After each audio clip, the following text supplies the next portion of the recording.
What is going on, guys? Winter Kills here, and welcome to another updated deck profile. Haven't done an updated Orcas profile in quite a few weeks, maybe a month or two. Mainly because one of the first profiles I did, I was really happy with it, and then we received the Armageddon Knight and Malicious hit, which didn't change my build too much. I simply just cut Arma Knight down to 1 and cut the Malicious down to 2. And then we recently received the Dark Grepher hit to 1, which of course was not supposed to be a direct hit to this deck, but ended up being an indirect hit overall. But I managed to add in some different cards into the main deck, and we'll go ahead and discuss those when we get to them. And overall, I'm extremely happy with this build. We've got some great support from Savage Strike, as you can see here, the Savage Dragon himself, and Orcas Nightmare, and all those things. And yeah, without further ado, we'll go ahead and get into the profile. But real quick, guys, check out Imperium Duelist if you haven't already. They have some amazing effect sleeves there on their site. Like I've got the parallel effect sleeves on here, and on this I've got the polka dot sleeves on the outside, and I'm rocking like the diamond effect sort of shatter foil style sleeves on the inside, double sleeved up on the extra deck, looking real nice. And beautiful playmats like this, all on their website. You can get all for 10% off with my discount code down in the description. So now we'll go ahead and get into the profile. And to start, we have triple Orcust Harp Horror. I play 3 Harp Horror just because it's one of the best ones. You gotta play it. There's really nothing else to say about that. 3 Symbol Skeleton, same thing. This is the one that banishes itself from the grave and then targets an Orcus monster in your graveyard and accepts itself and special summon it. Harp Horror summons a monster, Orcus monster from deck. They all banish for cost too, so they can't chain called by to it, which is really nice. Of course, they could chain called by to the target of Symbol Skeleton, but that's just a different story. Then we have 2 Orcas Nightmare. This is one of the new cards from Savage Strike. Basically, it says it cannot be destroyed by battle with a link monster, and you can banish this card from your graveyard, then target 1 face-up monster in the field. You cannot special summon monsters except dark monsters for the rest of this turn. Also, send 1 Dark Machine monster from your deck to the graveyard except itself. And if you do, the target monster gains attack equal to the level of the monster sent to the graveyard until the end of the turn. You can only use this effect of Orcas Nightmare once per turn. So basically, this engrave banishes itself to foolish any other Orcas monster in your deck to the grave, and it boosts any monster up on the field by a certain amount of attack based on its level. So if you send him, it'll gain 300. If you send him, it'll gain 400. And the nice thing about this is, like, you don't need to have any monsters on your field to use this. You can just use a monster on your opponent's field, and you're only going to be boosting it by 400, 300, or 100 since you cannot send itself. So that's pretty nice to have. There's all around a solid extender card for the deck. And next we have 2 Brass Bombard. Now, the reason I'm playing 2 of these is mainly because I wanted the extra tuner in deck to be able to use to make Savage Dragon, because making Savage Dragon is a huge play in this deck, and it's something you should probably always try to go for, since it is such a really good card and you do a lot of link summoning. So Savage Dragon is most likely always going to have a target engraved ready for him to attach. But Brass Bombard, you guys know, he banishes summon an Orcus monster from hand, and since we do have a few more Orcus monsters in the deck as targets, Brass Bombard fits in really well in here at 2 in my opinion. Then next we have 2 World Legacy World Wand. Basically, this is the one that banishes itself from grave and targets one of your banished Orcus monsters and special summons it. And then you can you can special summon the rest of the turn except for dark monsters. So you can, a lot of these have the restriction where you can only special summon dark monsters for the rest of the turn, which is fine because that's all you're gonna do anyways. Because most of the, pretty much all of the extra deck monsters are dark, and every other monster in the main deck is dark. As far as Orcust monsters are concerned, or monsters that you'll be special summoning. So that's it for the Orcus monsters. Just 3 Harp, 3 Symbol, 2 Nightmare, 2 World Wand, 2 Brass Bombard. Now we'll go into the next monster here, which we have is Scrap Recycler. This card is amazing in here. I'm actually glad Grepher and Armageddon Knight got hit, because it forced us to play this card. And this card is in most cases better than Armageddon Knight and Grepher, mainly because it is a machine, so you can easily link into Summon Sorceress with this card, whereas before you couldn't do that with Armageddon Knight and Dark Grepher and things of that nature. It required some extra extenders, but this is a really good starter card. Basically, when it's a normal special summon, you can send a machine monster from your deck to the grave, but it's basically just a normal summonable Foolish Burial for your Orcus monsters or World Legacy cards, so it's really nice to have in the deck. And then next up we have, of course, none other than Armageddon Knight and Dark Grepher, and now I'm playing one of the Nightmare Corruptor Ibli. because this card is a pretty good starter card, much like these, but late game I consider it kind of a brick, which is why I'm only really playing it at 1 right now. Main combo with this is you normal summon it, go into Nightmare Mermaid. This goes to your opponent's field. You all know how that works. And then you use Mermaid, discard a card, and you can summon the Orcas Nightmare, because coincidentally it's enough. It is a Nightmare card. I'm not sure why they made it that, but well, I kind of know why. It probably fits into the lore a little bit of the Orcus and the World Legacies and things of that nature. So I play these 3 1-ofs. I really do like them at 3. Or 1 apiece, I should say. And next we have the Danger Engine. Now, I know the Danger Engine is a bit controversial lately. This is a bit of a budget option, I would say. For the most part, I try to go as budget as possible without sacrificing any sort of playability or things of that nature. So to start, we have triple Jackalope, and I know someone's going to say, well, he says budget, and then he plays 3 Jackalope. Well, when I picked this card up, it was $10 a piece, and I obviously know since then it has spiked up quite a bit. But you do not need to play Jackalope. In fact, what dangers you play really doesn't matter. The main reason you play the dangers is so your opponent will pick the Orcus monsters out of your hand. So if you wanted to go really budget, you could just play like 3 Mothman, 3 Thunderbird, and 3 Dogman, and you would be set, honestly, I would say. Because again, you just want that discard effect for your Orcus monsters. So I play 3 Jackalope, 3 Mothman, and then I'm playing 2 Dogman. The reason why I would suggest playing Dogman almost is because Dogman is a level 7 who you can get on the field via his own effect or via Jackalope, and it's a level 7, you know, because we can make Savage Dragon in this deck, and you just need him and your Orcus, Brasp, and Bard, and you're already halfway there to a Savage Dragon. So that's why I really like Dogman in this deck. And I just found out yesterday, it really fits well in here. It's a level 7.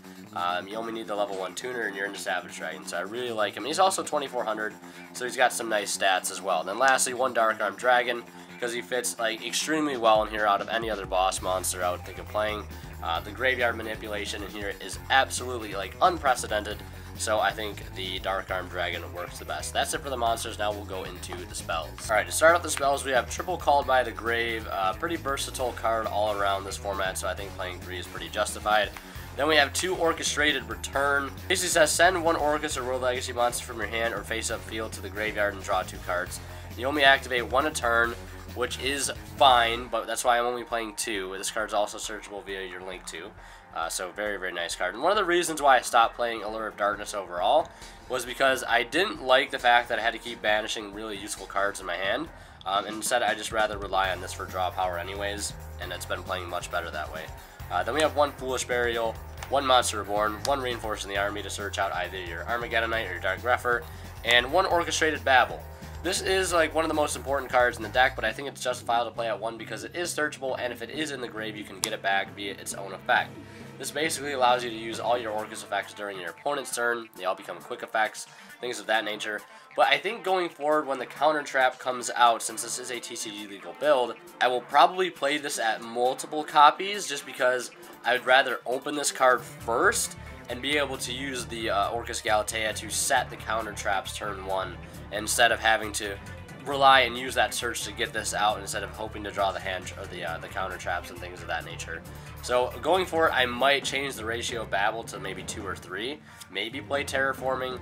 I probably won't go that far, but yeah, this is a really good card, really important card for the deck. Probably the linchpin, I would say.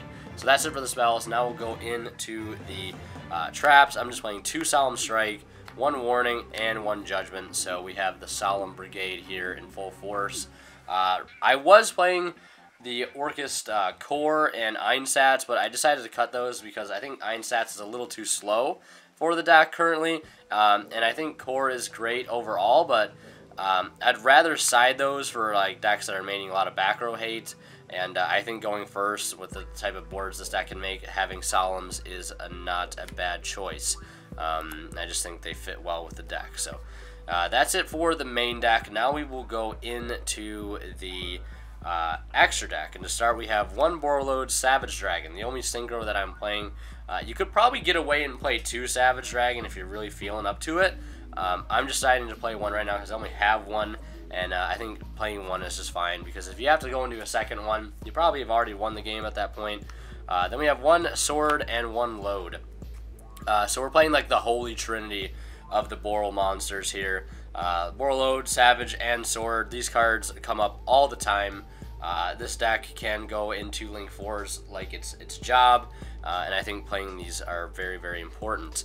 Of course, you don't have to play Boral Sword Dragon if you don't have it. I understand it's like a $90 card. It's pretty ridiculous. Topological Bomber Dragon, though, however, being one of the more important Link 4s that you could play in here out of all of those, because this is one of your cornerstone pieces to setting up going first. A lot of times you can set up with Bomber Dragon and Longirsu to give yourself a really first turn defensive board. So one Bomber Dragon for the other Link 4, so we're playing 3 Link 4s. Then we have some Link 3s, including a Summon Sorceress, Nightmare Unicorn, and Topologic Trisbania. Of course, you notice these are all dark monsters as well, so you don't have to worry about the constriction from our own Orcas monsters. Summon Sorceress fits fantastic in here. I'm sure you guys have seen a lot of combos involving Summon Sorceress in this deck. It's just really well suited for this deck. Nightmare Unicorn, perfect card. Topological Trisbania for back row decks as well, so really like those. Then we have one Wee Witch's Apprentice, because we do have dark monsters in here, so it fits in pretty well. And then we have one Nightmare Mermaid. This is again for the combo with Nightmare Ibli. This is a water, I understand, but usually you're using this at the start of your turn, so you don't have to worry about your Orcus restricting you from going into that. This is again why I only play the one Ibli, because late game, in certain circumstances, it's going to be like you're not going to be able to go into the Mermaid with the Ibli anyways.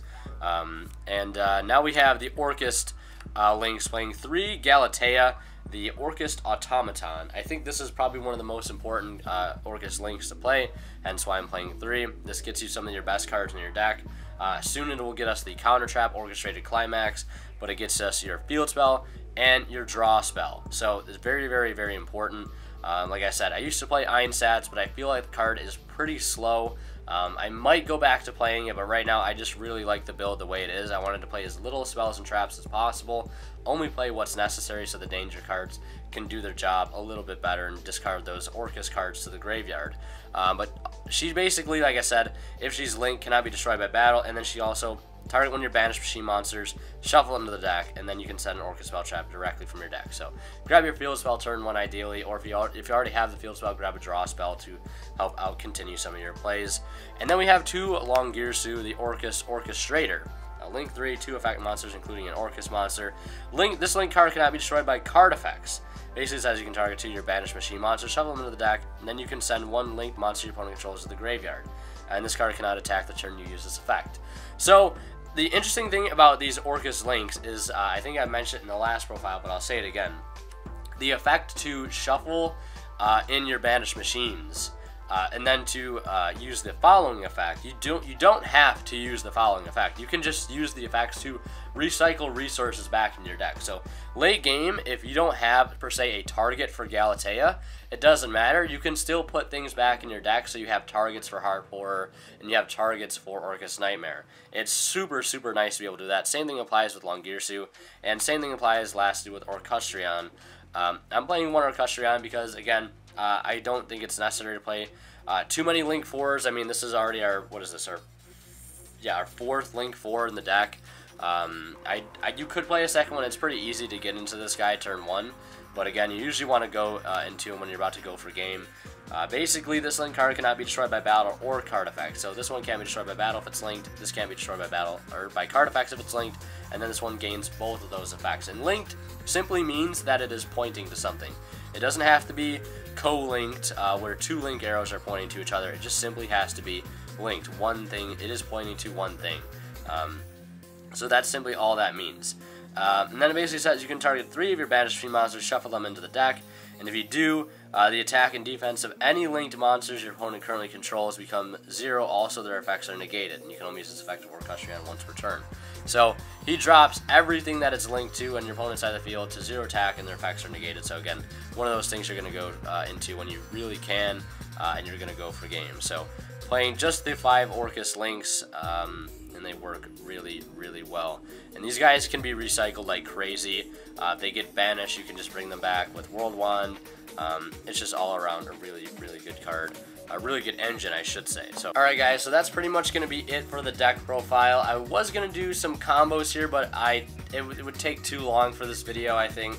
So what I'm going to do is make an entirely separate video for combos, how to basically end on like Longirsu and Savage Dragon going first, or how to end on, you know, Bomber Dragon and Longirsu going first. Just tons of different plays going first with this deck. So I'm going to make an entirely separate combo video for Orcus because there's tons of combos we can do. Tons of different ways to do them. And yeah, so that's going to be it for this deck profile. I hope you guys enjoyed. If you have any questions, let me know in the comment section below.